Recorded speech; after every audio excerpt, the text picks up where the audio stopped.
Hello नमस्कार, माझ्या सगळ्या गोडताईंचं मैत्रिणींचं माझ्या एक नवीन मराठी ब्लॉगमध्ये अगदी मनपूर्वक स्वागत।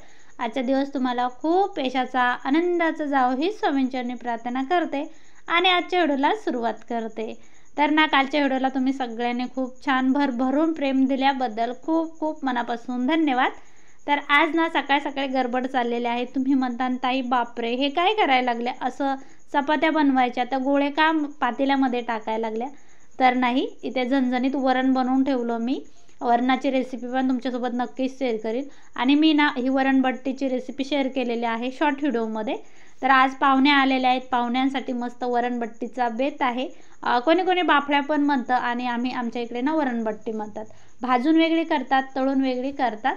तर मी अशी उकडून केलेली आहे तळलेली वरणबट्टी। तर ना वाफून पण करतात, आता भरपूर प्रमाणात करायच्या होत्या त्यामुळे ना पाण्यामध्ये उकडून घेतल्या मी। याची पूर्ण रेसिपी जर तुम्हाला पाहिजे असेल तर मला कमेंटमध्ये नक्की सांगा।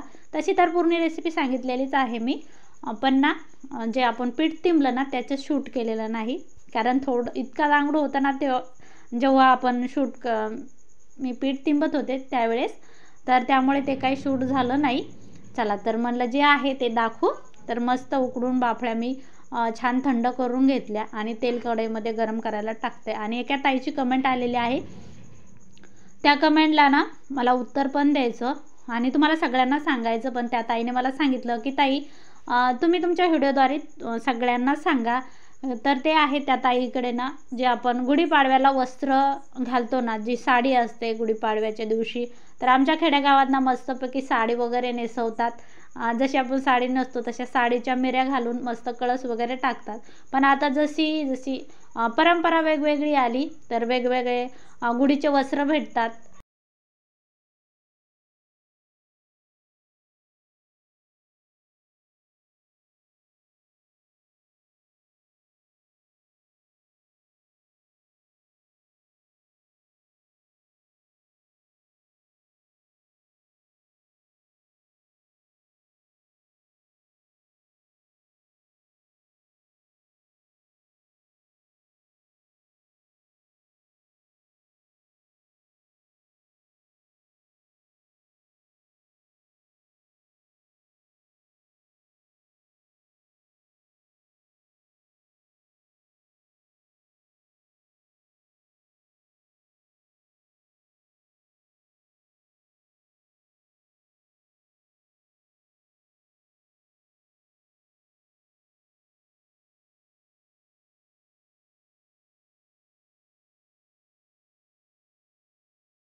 हे आपल्या बट्ट्या सगळ्या तळून घेतल्या मी आणि तुम्हाला मी फोडून दाखवते किती खुसखुशीत आणि नरम झालेल्या आहेत। एकदम डबरोटी सारख्या किंवा टोस्ट सारख्या पण म्हणू शकता। आता डबरोटी म्हणले तर तुम्ही म्हणता ताई असं का म्हणता, तर ना जी टोस्ट होता ना त्याला आम्ही लहानपणी डबरोटी म्हणायचो। बऱ्याच ताईंना माहीत असेल की टोस्टला डबरोटी म्हणत होतं। कोण कोण म्हणत होतं टोस्टला डबरोटी, मला कमेंटमध्ये नक्की सांगा बरं, जर तुम्ही म्हणत असाल तर। नसेल म्हणत तर नाही सांगितलं तरी चालतं। तर हे मस्त असं झणझणीत काळा मसाल्याचं वरण आणि बट्टी बनवलेले आहे